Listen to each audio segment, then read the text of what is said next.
Hello TOEFL takers, berjumpa lagi di seri berikutnya dari TOEFL Preparation Class for SMA pada bagian Reading Comprehension. Kali ini kita akan bicara tentang Unit 5, Reading Comprehension pada bagian yang kedua.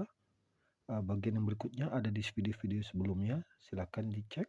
Nah, kali ini kita bicara tentang bagian yang kelima, Inference Questions, pertanyaan inferensi. Pertanyaan inferensi memiliki makna bahwa kita, TOEFL takers, harus menarik kesimpulan akan sebuah data yang ada di dalam teks melalui konteks yang diberikan. Jadi, setiap pertanyaannya itu tidak akan terpaut, tidak akan ternyatakan di dalam teks, melainkan diberikan opsi atau logika untuk menyimpulkan yang mana yang menjadi jawaban yang paling benar. Coba kita lihat, menguji kemampuan di dalam menarik kesimpulan. Jadi, kesimpulan ditarik berdasarkan data yang disebut dengan evidence. Model-modelnya seperti biasa, how many credits should a graduate student have to pass his first year? Atau menggunakan kata-kata tertentu seperti what can be inferred from about whales. Jadi ada infernya itu. Kemudian ada juga as in paragraph 2, it is concluded that, berarti kita diminta menyimpulkan. Bagaimana triknya? Pertama, kita harus scan pertanyaan yang temukan dan seperti biasa, cari content words-nya. Setelah itu, kita scan opsinya. Kenapa kita scan opsinya? Supaya kita bisa membentukkan kotak-kotak atau sequel atau konteks yang mau dibicarakan. Sehingga nanti yang kita cari tidak membaca seluruh teks, melainkan hanya kata-kata yang sudah ada. Yang ketiga, scan teks tersebut dan cari sinonim. Tetap kita pakai sinonim. Dan yang keempat, tarik kesimpulan yang paling logis. Yang paling logis berarti yang paling didukung oleh evidence-evidence di sekitarnya. Contohnya seperti ini. Di dalam sebuah soal, misalkan mengatakan, berapakah jumlah kaki gajah? Di pilihannya 2, 4, 6, dan 8. ABCD. Kemudian dalam teks kita cari pernyataan menyatakan jumlah kaki gajah. Tidak ada. Yang dia katakan adalah dengan cara inferensi. Misalkan dalam teks, dia menyatakan gajah bergerak dengan cepat menggunakan 2 pasang kakinya. Berarti itu datanya, itu evidence-nya. 2 pasang kaki berarti bukan 2, melainkan 2 kali sepasang. 2 kali 1 pasang berarti 2 kali 2 sama dengan 4. Jadi jawabannya adalah 4. Kemudian perhatikan di sini, dalam inference questions dia akan menggunakan makna tersirat seperti tentang gajah tadi dan selalu menggunakan kemungkinan munculnya sinonim. Dalam TOEFL, sinonim sangat sering digunakan.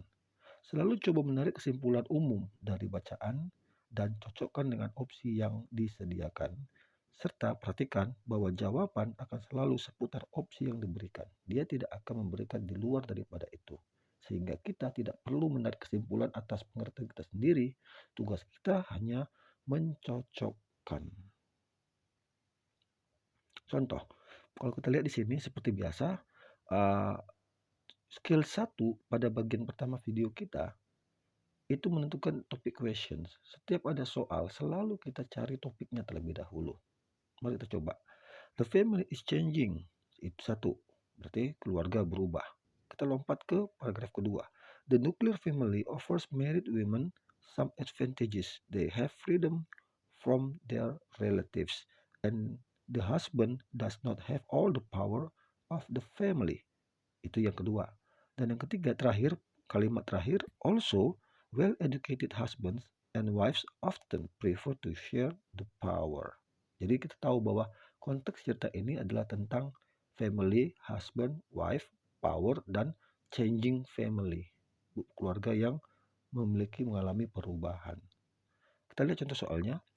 In the first paragraph, berarti dia fokus di paragraf 1. It can be implied that, dapat disimpulkan bahwa A. Nowadays families are different from the ones used to be. B. Some families are not changing.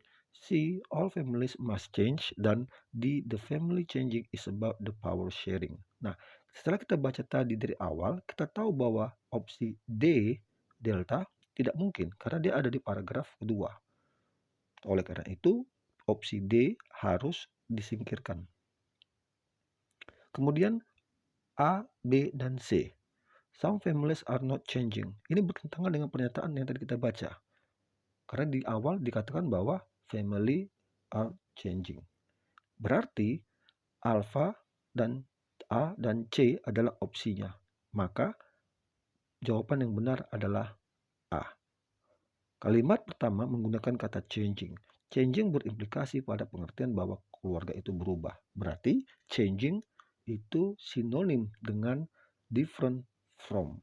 Maksudnya adalah karena dia changing, of course, sesuatu yang changing pasti berubah from yang awal menuju yang baru. Kita lihat contoh yang kedua.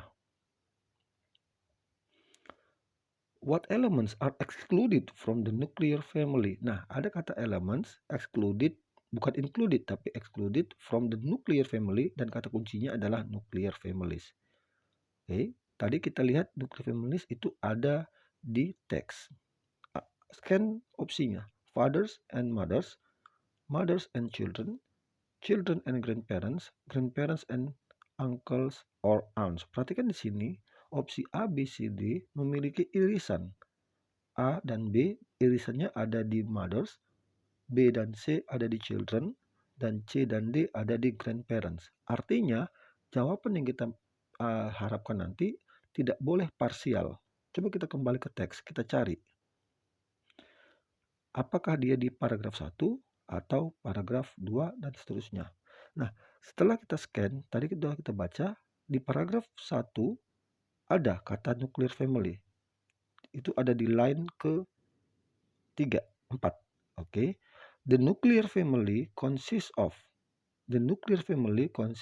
only one father, 1, one mother, 2, and children, 3. Berarti elemen dari nuclear family ada 3, father, mother, children.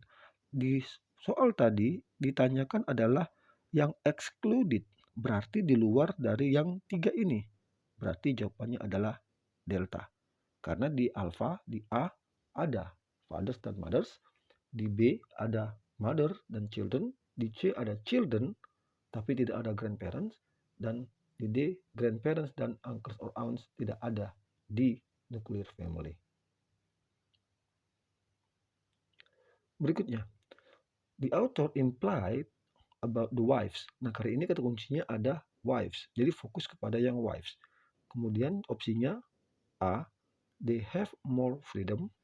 B, they do not share family's power. C, they control the children. Dan D, they earn money for the family. Di dalam teks tadi kita dapati setelah kita scan bahwa sudah pasti B tidak benar. Kenapa? Karena di paragraf 2 tadi ada di sana share power.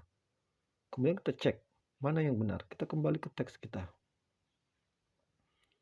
Karena teksnya ada 2 paragraf, jadi tidak begitu sulit untuk mencari datanya. Kita perhatikan untuk wives. Kita scan dari awal itu ada di paragraf 1 ada kata wives. Sometimes 2 or more brothers with their wives and children were parts of this large family group. Ini tidak. Yang dibicarakan adalah yang wives sekarang. Kemudian kita teruskan, kita scan. Ada lagi wife di sana, yaitu di paragraf kedua. The nuclear family offered married women some advantages. 1. They have freedom from their relatives and their husband does not have all the powers. Berarti ini mengatakan bahwa wife itu sharing power. Itu tadi yang salah satu opsinya kita singkirkan. Family structure in most part of the world is still patriarchal, abaikan, tidak ada di sana. Kita cari, kita scan lagi kata-kata seperti wives, power, dan seterusnya. Nah, perhatikan di sana pada kalimat line ke-11 itu ada also well-educated husbands and wives often prefer to share power. Berarti ada sharing power di sana. Tadi ada opsi mengatakan bahwa wives controlling children. Di sini tidak dinyatakan. Kalau tidak ada datanya di dalam teks, maka jangan dipilih. Oleh karena itu, kita bisa lihat jawabannya adalah, kita lihat ya. Oke, ini dia. Alpha. Jelas di sana. Karena B salah, C salah, dan delta salah. Jadi alfa adalah jawabannya atau A adalah jawabannya. Karena sebagian besar isi paragraf kedua menggambarkan kebebasan istri dalam beberapa aspek kehidupan keluarga. Oke.